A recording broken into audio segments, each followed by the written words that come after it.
Jamia BEd first year के जो student हैं उनको जो नोट्स हैं या प्रैक्टिकल हैं या जो भी सब कुछ है, असाइनमेंट है लैंग्वेज एक्रॉस द करिकुलम, यानी ज़बान क्या है। इस पे अगर आपको असाइनमेंट बनाने के लिए आता है उर्दू में तो बना बनाया है।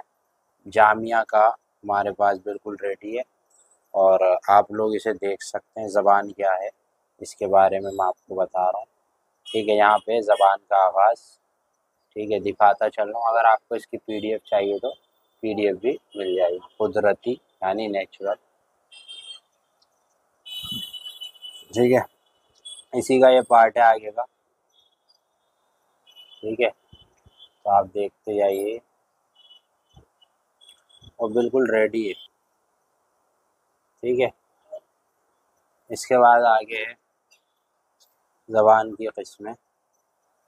इशारों की ज़बान, आवाज़ों की ज़बान, इशारों की ज़बान, अलामतों की ज़बान, इसके बारे में लिखना है। बने बनाए नोट्स भी हमारे पास अवेलेबल और आप इसे देख के भी लिख सकते। ये बने बनाए जो नोट्स आपको उर्दू में मिल रहा है, अगर आपके काम आ रही है हमारी बातें तो आप जुड़े रहिए, लाइक करिए। आम तौर से इशारों की ज़बान तीन, बसरी, समात। बसरी लिखिए, फिर उसके नीचे समात वाली लिखिए।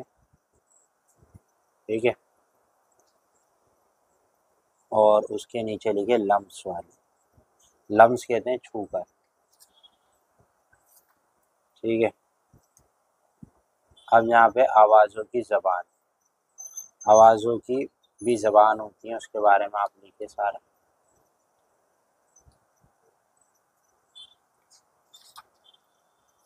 अलामतों की ज़बान, अलामतों की ज़बान होती है और ऐसे हाईलाइट करके लिखिएगा। ठीक है, पेज नंबर भी डाल दीजिएगा। ये बिल्कुल बढ़िया आपको मिल रहा है। पीडीएफ फॉर्म में चाहिए तो आप हमसे जुड़ सकते हैं। टेलीग्राम पे भी पड़े हुए होंगे, वहाँ से भी देख लेना।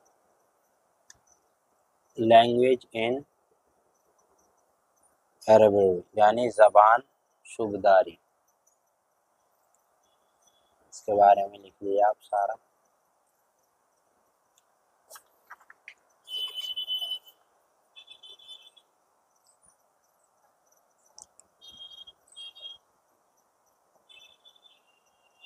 ज़बान राब्ते का ज़रिया, language is the medium of communication. ठीक है, इसके बारे में लिखिए आप। और यहाँ पे language is the social work, तमद्दुन की तरसील का ज़रिया।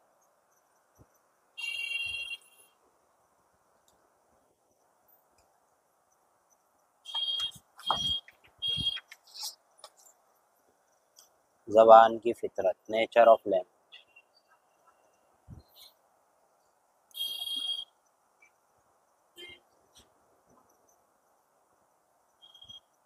ठीक है,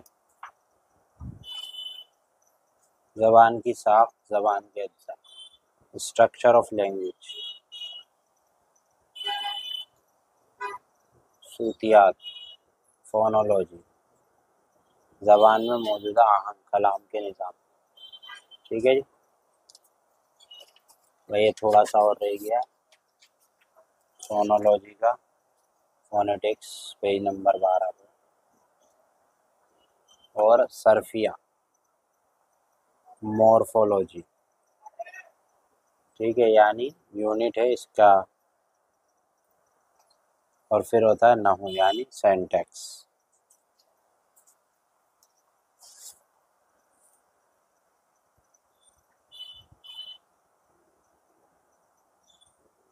तो ये इस तरह साथियों आपका पूरा हो गया, कंप्लीट हो गया तकरीबन। ठीक है, तो अगर आपको ये जानकारी फ़ायदा पहुँचाया तो लाइक शेयर सब्सक्राइब करिए, हमारे साथ जुड़े रहिए। शुक्रिया।